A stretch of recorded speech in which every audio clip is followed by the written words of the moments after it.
ঋণের চাপে আত্মঘাতী যুবক।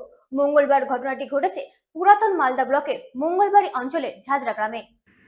আইপিএলকে কেন্দ্র করে জুয়ার নেশা, তার সঙ্গে চড়া সুদের ঋণের চাপ, এই দুয়ের চাপে প্রাণ হারালেন এক যুবক। মঙ্গলবার ঘটনাটি ঘটেছে পুরাতন মালদা ব্লকের মঙ্গলবাড়ি অঞ্চলের ঝাঁঝরা গ্রামে। এদিন সকাল 9টা নাগাদ ঘটনা প্রকাশ্যে আসতে চাঞ্চল্য ছড়িয়ে পড়ে। জানা গেছে, মৃত যুবকের নাম অপু পোদ্দার, বয়স 26। তিনি একটি গোডাউনে কাজ করতেন। পরিবারের স্ত্রী, 3 বছরের এক সন্তান এবং বাবা মাকে নিয়ে সংসার ছিল তার। পরিবারের অভিযোগ, আইপিএল শুরু হওয়ার পর স্থানীয় এক ব্যক্তির কাছ থেকে প্রায় 25,000 টাকা ধার নেন অপু। সেই টাকা জুয়ায় হারিয়ে ফেলেন তিনি। এরপর থেকে ঋণ শোধের চাপ ও দুশ্চিন্তায় ভেঙে পড়েন এবং মানসিক অবসাদে ভুগছিলেন। রবিবার দুপুরে বাড়ি থেকে বেরিয়ে যাওয়ার পর আর ফেরেননি তিনি। সোমবার বিকেলে মাকে ভিডিও কলে ফোন করে নিজের ছেলেকে শেষবারের মতো দেখতে চান এবং জানান, আমাকে আর দেখতে পাবে না। এরপরই তার ফোন বন্ধ হয়ে যায়। উদ্বিগ্ন পরিবার অনেক খোঁজাখুঁজির পর মালদা থানায় যোগাযোগ করে। পুলিশ মোবাইলের টাওয়ার লোকেশন ধরে বাড়ি থেকে কিছুটা দূরে একটি পরিত্যক্ত বাড়িতে তার ঝুলন্ত দেহ উদ্ধার করে। দেহটি উদ্ধার করে ময়না তদন্তের জন্য মালদা জেলা হাসপাতালে পাঠানো হয়েছে। প্রাথমিক তদন্তে আত্মহত্যার ঘটনাই মনে করা হচ্ছে, তবে গোটা বিষয়টি খতিয়ে দেখছে পুলিশ।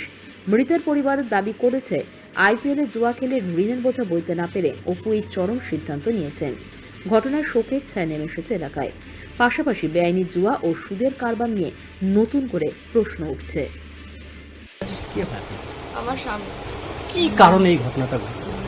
কারণ ছিল ওই সুদে টাকা নিত, একদম কড়া সুদে টাকা নিত, আর ওই খেলতো ফোনে আইপিএল এর টাকা লাগিয়ে এরকম করেছে।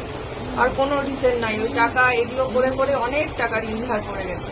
ওই এখন কি করবে বুঝতে পারিনি, ওর মাথা ঠিক নাই। ওই লাস্ট ফিনিশিং এই ডিসিশন নিচ্ছে।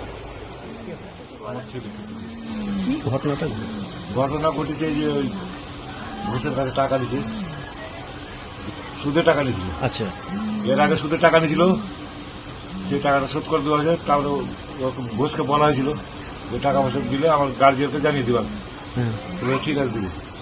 তারপরে আবার অজানাকে ফের আবার টাকা দিয়েছে 25,000 টাকা। টাকার সুদের টাইম এসছে 20 টাকা, 20% সুদে নিয়েছিল, দিয়ে 25,000 টাকা নিয়েছে। এবার সুদের টাইম আসছে, এবার একটা প্রেশার দিয়েছে। এবার এর আগে বলেছে আমি আর নিব না, ছেলে বলেছে, ঘুষকে মানা করা আছে। তারপরে আবার দিয়েছে, আবার ঘুষ প্রেশার দিয়েছে, চালিয়ে নিয়ে যাবো, উঠাই নিয়ে যাবো, কি এরকম হুমকি দিয়েছে। সুদের টাকাতে প্রমাণ দিয়ে এরকম বলেছে আর কি।